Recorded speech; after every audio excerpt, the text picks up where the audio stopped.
Nu, dāmas un kungi, jā, var sakot, dārgie līdzpilsoņi, vakardien mūsu Francijas gaisa spēku sabiedrotie pacēla gaisā 2 Rafalī iznīcinātājus un notrieca Latvijas gaisa telpā nezināmas izcelsmes ielidojuši droni. Jā.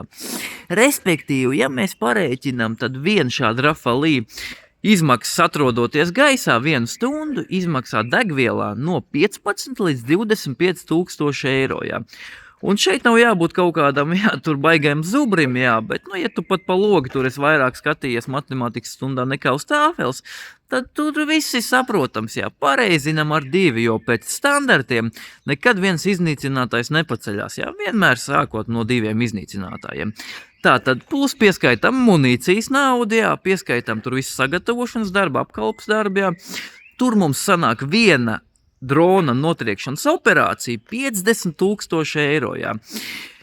Protams, kad nevienam saprātīgam cilvēkam negribas riskēt un pārbaudīt, kas tad būtu, ja mēs uz šo dronu nereaģētu un neko nedarītu. Protams, es piekrītu, ka šie te lidaparāti, viņi bija gaisā, viņi ātri un profesionāli, efektīvi izdarīja savu darbiņu, un viss kārtībā, drons bija notriec, cilvēku dzīvības bija glābts, ja mēs tā ņemam tā, Bet respektīvi, bet es domāju, lielākā daļa tautas piekritīs man, kad no malas tas izskatās tā apmēram, kad tev dārzā tur kurmas ir uzracis savālajā, tu tagad izsauc ekskavātoru brigādu, kaut kādu šito te ģeoloģijas Eiropas Savienības komisijas šito te darba grupu, tad tu izsauc vēl kaut kādus 3 daļdārznieks, lai tie no malas pačeko, kā tad tā Eiropas Savienības grupa rūkā vēl, kaut kur mēs esam iestūrējuši, kaut kā ne tai līkumā, jo ja mēs parēķinām, mums tagad vienreiz nedēļā, piemēram, ielidos tas drons iekšā, un ja gaisā tiks pacelt iznīcinātāji, tad sanāk tās ir 52 reizes gadā.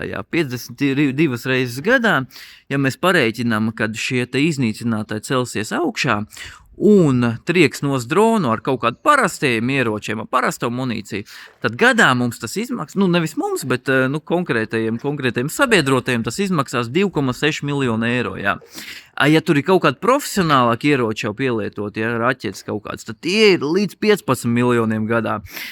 Jautājums ir publikai sekojoši, cik tad ilgi mūsu sabiedrotie spēlēs šo spēli, jo sabiedroto atbalsts ir neizmērojams, draudzība mēdz būt arī nebeidzama un tā tālāk, bet pat vislabākie draugi kaut reiz dzīvē piesēžās pie galda un ne jau pie šņabu pudeles, bet pie kalkulatora. Tā kā vēl pārdomām, visiem foršu nedēļas iesākumu. Čau, tiekamies nākamos video.